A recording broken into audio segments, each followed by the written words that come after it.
Olá, pessoal, tudo bem com vocês? Vamos começar hoje, a nossa aula na apostila Universitário 1, capítulo 3, Ambientes Terrestres e Gaia. E está na página 16 até a página 20. Então, nós vamos ver o que é ambiente. O ambiente é o lugar em que vive qualquer espécie, no qual ela possa desempenhar perfeitamente seu papel, inclusive respirar e encontrar alimento. Mas o ambiente também compreende o interrelacionamento das espécies com os fatores não vivos, como luz, temperatura, umidade, pressão, etc. Quando a parte viva se mantém em equilíbrio com a parte não viva do ambiente, dizemos que a espécie está adaptada. Enfim, ambiente não é apenas um lugar, mas o conjunto das condições que permitem a sobrevivência ou adaptação de uma espécie. No ar, na água, no solo, independente da latitude, distância abaixo ou acima da linha do Equador, qualquer ser vivo deve estar, para sobreviver, perfeitamente adaptado ao seu ambiente.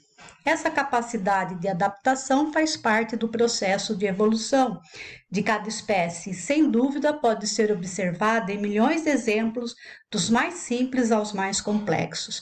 Então, quando a gente fala em ambiente, a gente vai falar onde o ambiente é o lugar em que vive qualquer espécie, mas no ambiente nós temos os seres vivos se relacionando com os fatores não vivos, que é luz, temperatura, umidade, pressão, salinidade, o solo.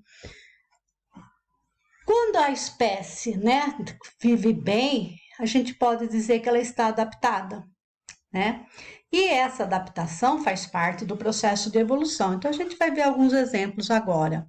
Para começar, lembraremos dos nossos dentes. Eles são de 4 tipos, porém todos têm o mesmo grau de desenvolvimento, pois comemos de tudo.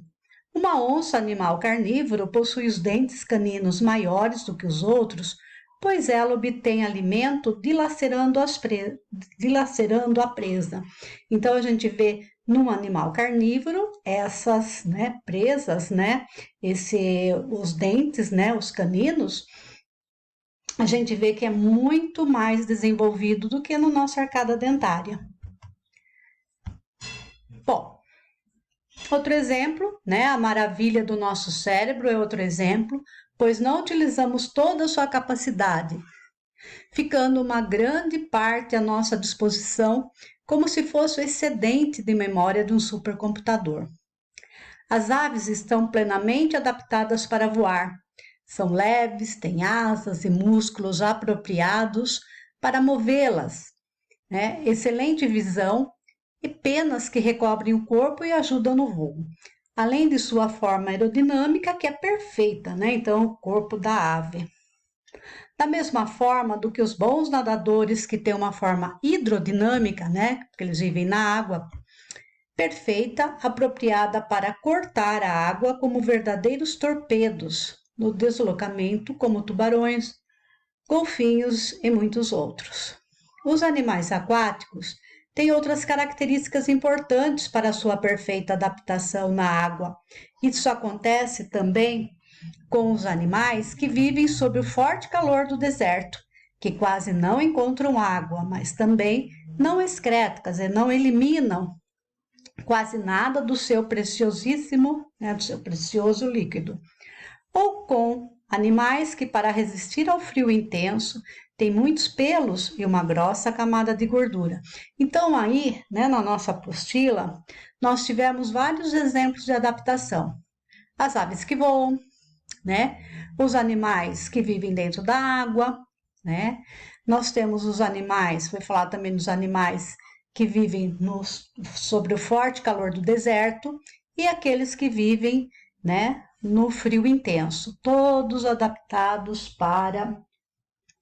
para sobreviver, Bom, na zona temperada do planeta, os vegetais caducifólios, que são aqueles que perdem suas folhas na época do inverno, uma vez que nessa época as quantidades de luz e calor são menores e a produção de açúcar pela planta também diminui ou cessa ou para.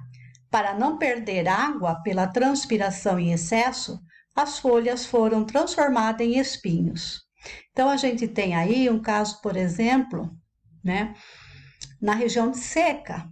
Então, a gente vai ver que vai ter muito, né, plantas que têm as folhas modificadas em espinhos para não perder água. No caso do deserto, né, nós temos os cactos, né, também que eles vão ter, né, para não perder água. Então, eles precisam, né, ter as folhas, eles têm as folhas transformadas em espinhos. Mas com luz abundante, as plantas as folhas são largas para recebê-las, verdes, pois tem clorofila, a qual dá início à produção do alimento pela planta, um fenômeno chamado fotossíntese.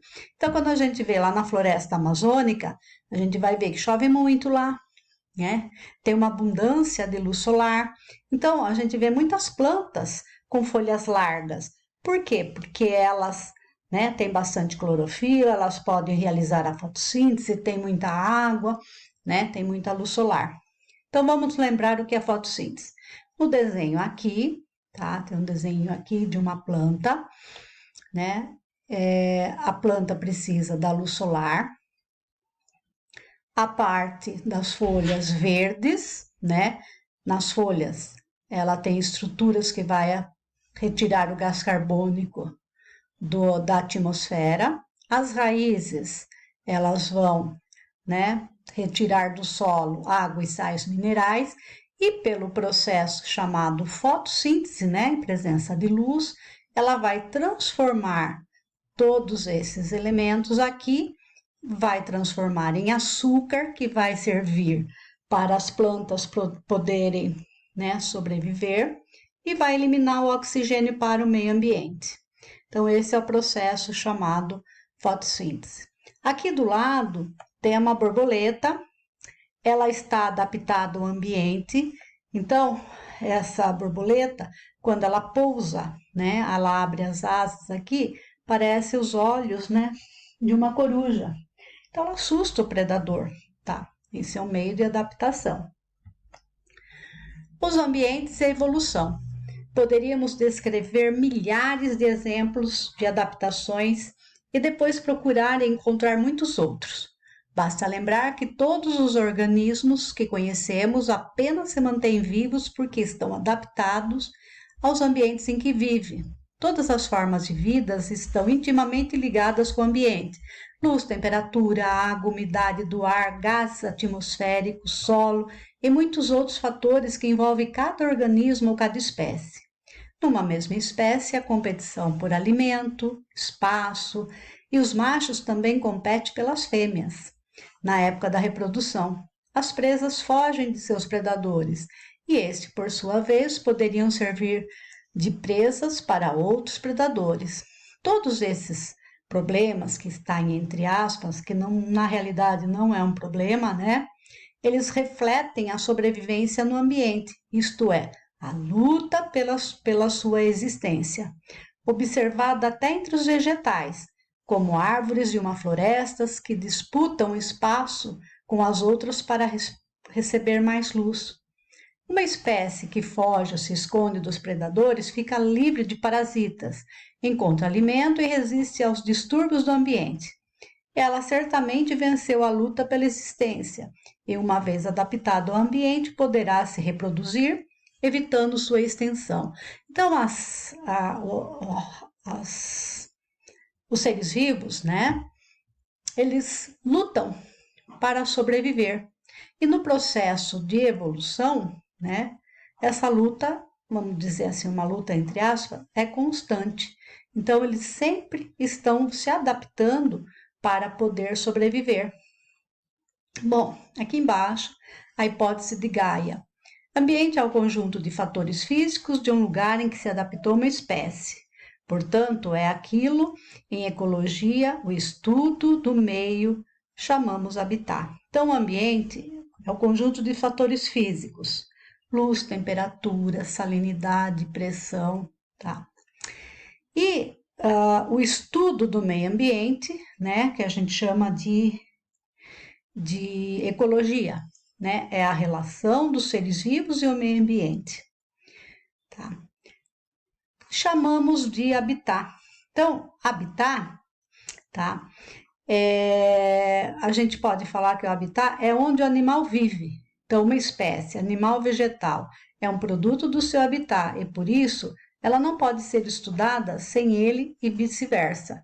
Portanto, a melhor maneira de preservar qualquer espécie é preservar seu habitat. Para salvar a espécie humana, é necessário proteger Gaia. Gaia, tá? Ela é o nome dado à deusa grega, né, da terra. Tá? Então, Gaia quer dizer terra. Se cada espécie está integrada ao seu habitat como se fosse uma coisa só, alterando, sujando, contaminando ou desfigurando um habitat qualquer, estaremos fazendo o mesmo com a espécie aí existente, levando inclusive a desaparecer. Então, a gente tem uma espécie que ela está integrada no seu habitat. Quando a gente faz qualquer alteração, né, sujando, contaminando, desfigurando, né, a gente está levando inclusive a espécie a desaparecer.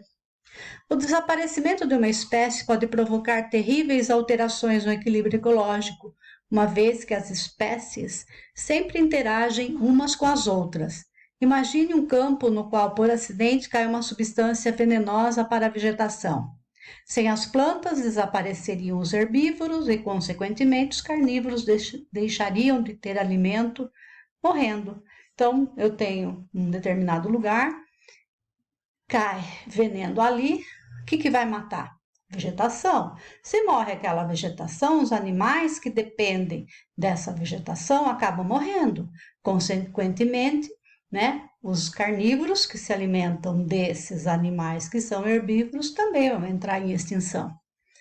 Bom, aqui vai dar um exemplo, tá, da planta aguapé. É essa plantinha que está aqui, ó, do ladinho, que despolui lagos e represas.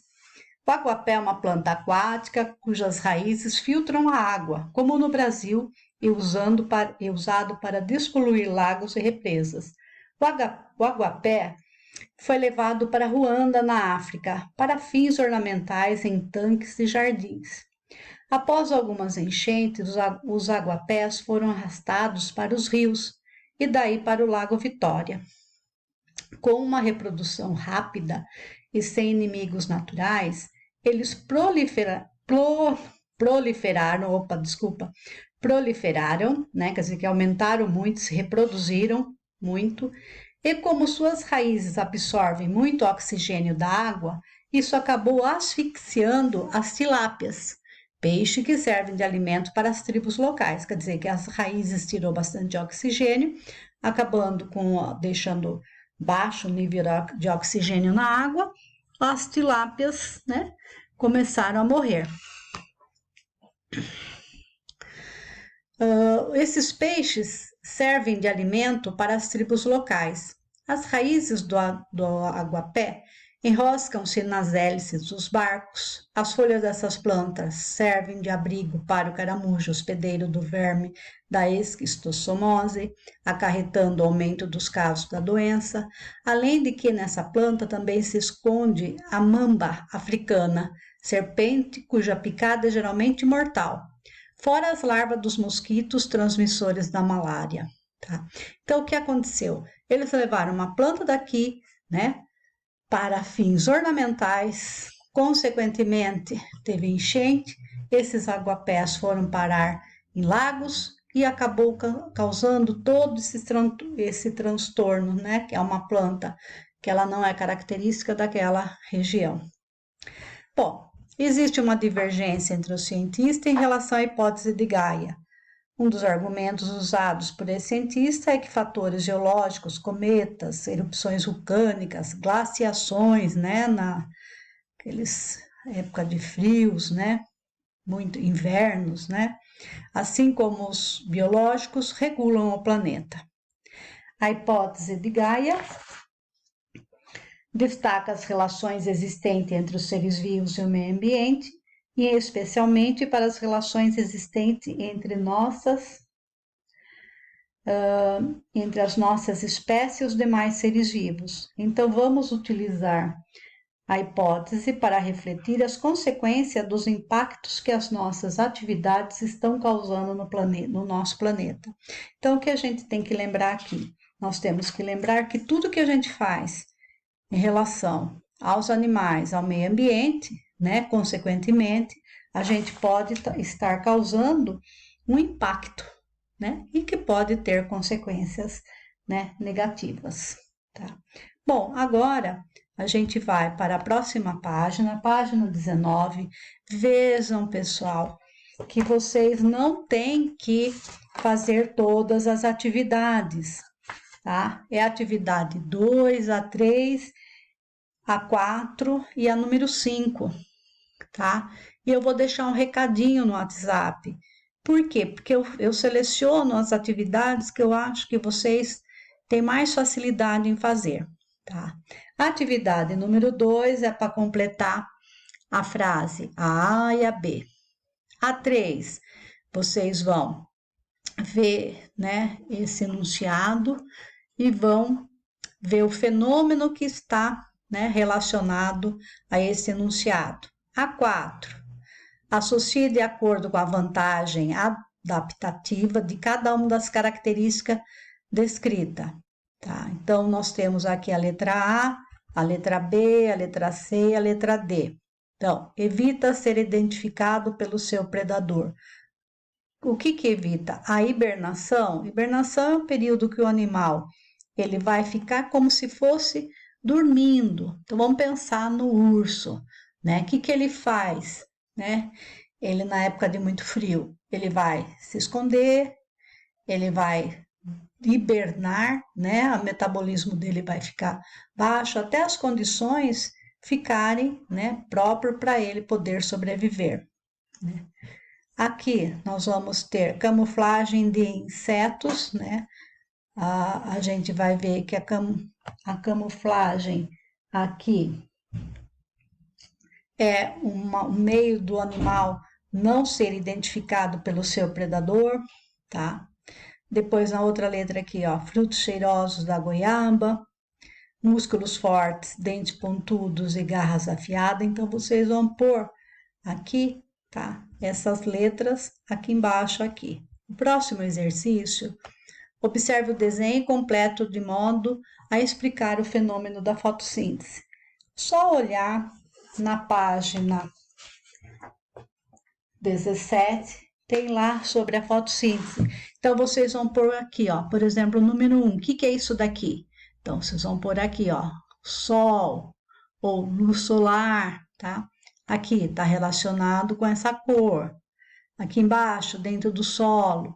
E aqui, depois que acontece a fotossíntese, né? No processo da fotossíntese, o que a planta elimina? Depois não, no processo da fotossíntese. O que a planta elimina?